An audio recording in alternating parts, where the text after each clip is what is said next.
বীর তো অনেক ছোট মানুষ, ওকে নিয়ে আসলে আমি আমাদের এই নোংরা আলাপের মধ্যে এত সুইট দুইজন মানুষের নাম আনতেই চায় না। সিনেমায় আসার পর থেকে আমার পিছে লাগছে মাগি, আমার হাঁটুর সমান যোগ্যতা নাই আর আমার হিংসা করে।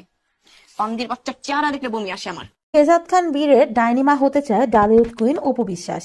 শুধুমাত্র শাকিব খানকে পাওয়ার জন্য বীরের প্রতি লোক দেখানো ভালোবাসা দেখাচ্ছে অপু বিশ্বাস।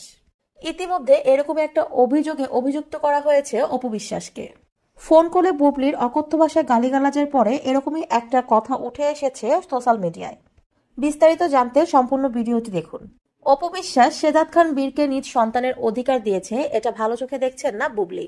শুরু থেকেই এই ছেলেদেরকে কেন্দ্র করে একটা বাক বিতণ্ডা তৈরি হয়েছিল তাদের মধ্যে, কিন্তু তারপর থেকেই শেহজাদ খান বীরকে নিজ সন্তানের অধিকার দিয়ে বারংবার প্রশংসা কুড়িয়েছেন অপু বিশ্বাস।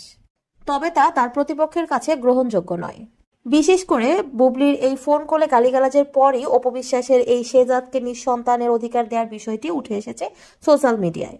সম্প্রতি একটা লাইভ অনুষ্ঠানে বুবলিকে উদ্দেশ্য করে নানা রকম বাজে মন্তব্য করলেও বীরের প্রতি সহনীয় অনুভূতি এবং ভাষা প্রয়োগ করেছেন অপু বিশ্বাস।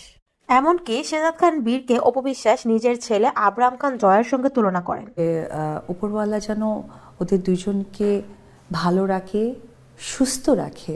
অপু বিশ্বাস বলেন, জয় এবং বীর তারা দুই ভাই, ফুলের মতো পবিত্র তারা, যে কারণে তাদের এই নোংরা আলোচনার মধ্যে ছেলেদেরকে জড়াতে চান না অপু বিশ্বাস।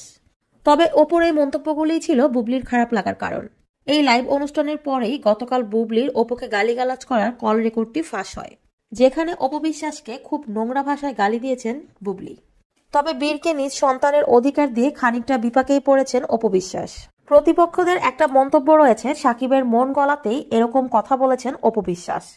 মূলত নিজ স্বার্থ উদ্ধারেই বীরের প্রতি এই ভালো মানুষী আচরণ অপু বিশ্বাসের।